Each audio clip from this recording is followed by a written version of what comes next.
One is fighting effectively terrorism. If you don't fight terrorism effectively, you leave the key to any progress, to any solution in the hands of some terrorists. The second challenge is nuclearization of Iran. It's unfinished business. And the third one, let's focus on something which is very important when you see what's happening around in the Middle East. And we are like an island, and it's very important to not to leave not to give up on our strategic assets. The Israeli strategic assets are three. One is Jerusalem, is the center and the capital of not only Israel, of the Jewish people. And the second one is defensible borders. We have one in the Golan Heights. It has to be our defensible border because we need strategic depth. We need to be ready to fight against conventional attack from the outside, and because we need to control the envelope in order to be effective on fighting terrorism.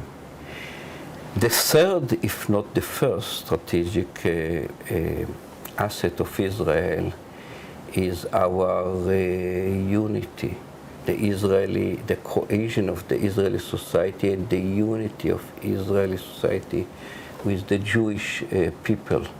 When I was the national security advisor of two prime ministers, I was asked often what is the most important strategic asset, and I'd say this is not the Merkava Mark V or the F-16I, which is now the F-35I, but this is the cohesion of the Jewish people. So we are strong enough to fulfill these missions. We are actually stronger than before, and everything is collapsing around us. What we need more than everything today is the unity with the different Jewish communities. People who are coming to visit Israel, people who are staying here sometimes just for military service or learning in the Israeli university. It's much more than just donating something. It's actually contributing to the Jewish unity and to the cohesion of the different Jewish communities. The international community push Israel to do agreement with the Palestinians. Do you think we have a partner in the other side? I devoted 15 years for my life, not only to security, but also to find a kind of a solution, a full agreement with the Palestinians. I don't see a partner for a full agreement. No Palestinian today will go and sign on a paper which starts with the end of war, no more claims, because they want much more than we can offer, and when they look around, they just see that the national community in many places actually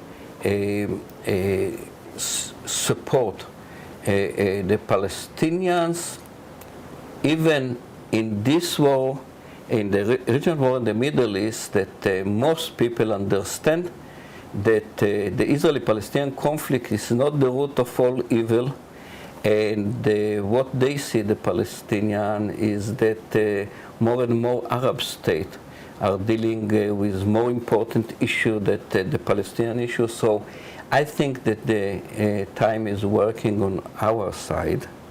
If we will continue to defend ourselves and to build our Jewish democratic state everywhere. Just two words to say to you, and this is Toda Rabba. Thank you very much for everything that you are doing for Israel.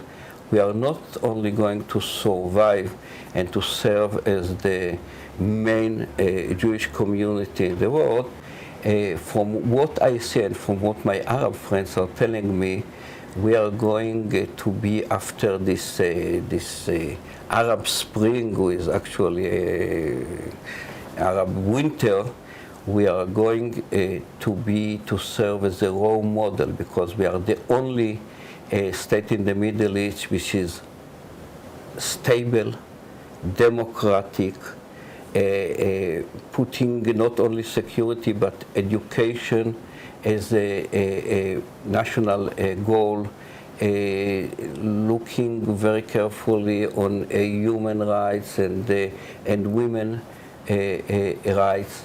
And this is what my Arab friends are telling me often.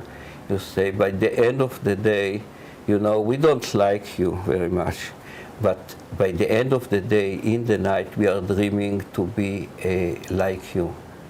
So we are not only going to survive this regional war in the Middle East, but also to continue to build our Jewish democratic state, and we will serve as a role model to the Middle East after this storm will be over.